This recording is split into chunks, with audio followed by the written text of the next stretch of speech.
Hi everybody, my name is Ashley Smith and my final capstone presentation is over the rising need for accessibility to mental health care services amid the COVID-19 global pandemic.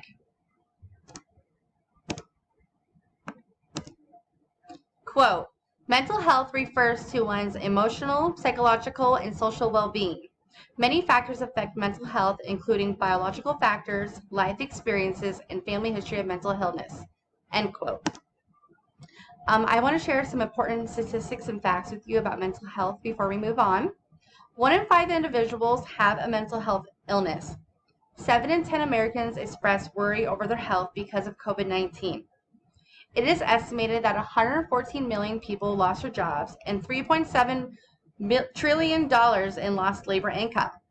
Spending on mental health treatment and services reached $225 billion in 2019. The most affected groups are females, individuals ages 18 to 25, and those who are multiple races. My why. I am in the healthcare management program here at Nebraska Methodist College, and I aspire to be a manager at a mental health care clinic one day. I have worked and continue to work in healthcare through the pandemic, and I have personally felt the mental and physical effects of working through a global pandemic in healthcare, the stress, the anxiety, and a little bit of depression. Besides my personal want to work in mental health one day, I grew up with a mother who was mentally ill and who did not get diagnosed until she was older because she had limited accessibility to these services, and I really want to advocate for these people who may feel alone and not feel like they can find resources. The first effective communicator paper I wrote was back in 2019. This was when I first started the program, and I was just got into my job as a surgical coder in the clinical coding department. And when you climb the career ladder, the step after that would be a coding educator and auditor. Back then, when I would do these public speaking videos and have to watch myself, I would dread it. I hated watching myself. I would stumble, I would stutter, I would have a panic attack, and I've always kind of been like that. I have a little bit of social anxiety, but I feel like everybody has a little bit in them, but it's learning confidence and learning how to effectively communicate. I feel like putting myself out there and having to do these for my classes has really helped me, because watching yourself, you see your mannerisms and how you speak, your tone, how fast you speak. So I've been able to kind of tweak it a little bit. I have a little bit more to go, but I feel like my time here at NMC has really helped me be a little bit more confident in my public speaking. You need to be able to confidently speak when you're a coder, educator, and auditor, because you have these new coders who are looking up to you, and you have to put meetings together. You have to effectively communicate your education so that they understand it and they are able to apply it in their everyday coding. I tie this back into my public issue because wanting to be a mental health care manager at a clinic, I have to be able to speak to individuals. And if you look stressed and scared and anxious, you're going to make other people feel the same way and feel like, oh, this lady does not know what she's talking about. So I feel like it's important that I effectively communicate so I can advocate for these patients, not only in the healthcare clinic, but outside of it. Effective communicator number 2. Last year, I had to take a second language here at NMC, and to be honest, if I wanted to pick an easy elective, I would have picked Spanish. I took Spanish all throughout high school, and my stepmother is Mexican. I grew up in South Omaha. Many of my relatives are Hispanic, and I could have taken the class and I wouldn't have learned any much new, maybe because I already know how to speak the language. I decided to get out of my comfort zone and take a new language I have never taken, because all through high school I took Spanish. I took ASL, and I decided this is the perfect time for me to get my feet wet and learn another language by a professor. Like, I will never get this opportunity again. So it was a great experience. I learned how to sign the alphabet, basic sentences. I learned a lot of medical terms and sentences. The top of my head, I know how to say sick, like, are you sick? Like, I know how to say like Band-Aid. I know how to say bleeding, blood, a lot of healthcare terms. So it's really interesting as somebody who is passionate about healthcare. it was really fun learning a new language and learning all these medical terms in that language. Um, in the future, I'll be able to tie this back because when you have patients coming in, I already know how to speak Spanish. Of course, there's many other languages, but we have a high Latino and Latina community here in Omaha, so I'll be able to communicate with them. But what about the deaf individuals? I will be able to communicate with them and hopefully make them feel more comfortable coming into our clinic and being able to have sessions with us. Reflective Individual Reflection 1. I wrote this paper after I was furloughed because of the pandemic. A lot of places were shutting down because of the numbers were trending upwards.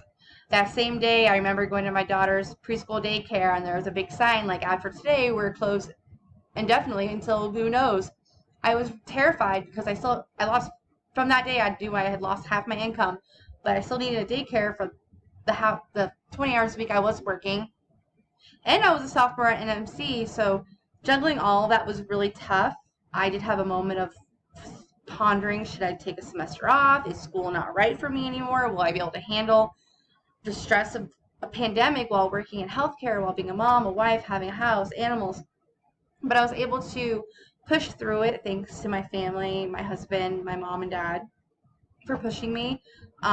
What I learned mostly was how to use my resources. I had limited income, and so I had a big PTO bank because I hardly ever took PTO because I always thought, what if? Well, the what if happened. So the 20 hours I was furloughed a week, I used my PTO.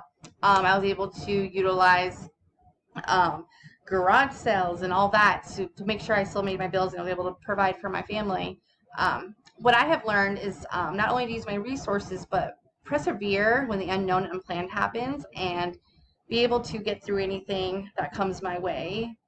I'll be able to use that for my future career in healthcare in a mental health care facility because I'll be able to tell patients that, and hopefully they can see this brighter future as well.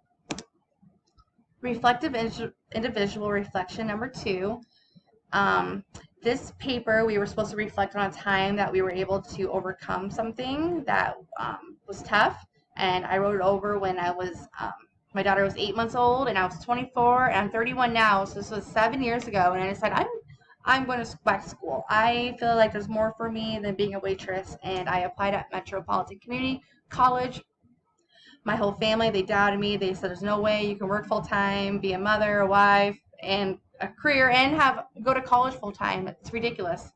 I learned that anything is possible when you put your mind to it. I graduated in 3 years from my associate degree from Metro with honors. Since then, I hold a couple credentials. I am a registered health information technician. I'm a certified registered coder. Last weekend, I took my certified professional medical auditor certificate exam. I feel like I'm unstoppable when you put your mind to it. And I also learned, don't judge what you can do by other people's perception of you and what they perceive as being doable. You are your own delegator of your life. And I believe I can tie this back into mental health because other people may be in the same predicament. They might feel like they've hit a dead end. There's nothing else to do in life, but I feel like you're able to be their own narrator of your own story and create a new future. Change Agent Reflection 1. This reflection we had to write about how we were able to be respectful of other people's beliefs and opinions. I grew up in a small town, and most of my family is Republican, which is nothing wrong with that, but I kind of sway in the middle, but I voted Democrat. When they found out about that, especially after the last election, there were many hostile conversations, I guess, towards me, but I was able to keep it respectful towards them and advocate for the reasons why I voted the way I did.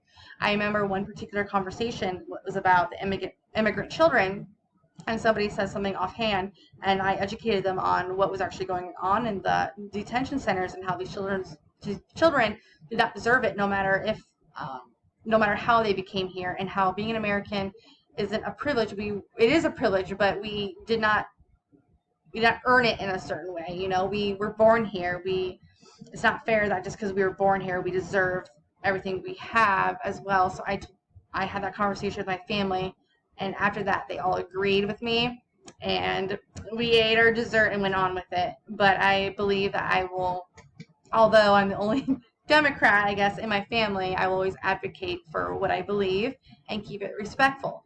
I believe this is really important, not only as being a manager in a mental health care clinic in the future, but working in any healthcare profession. You're going to come across peers and different patients who are all from all kinds of walks of life, and you have to be able to give them all the same care and to be fair and unbiased with them. Change agent reflection 2. I wrote this paper when I took world history class.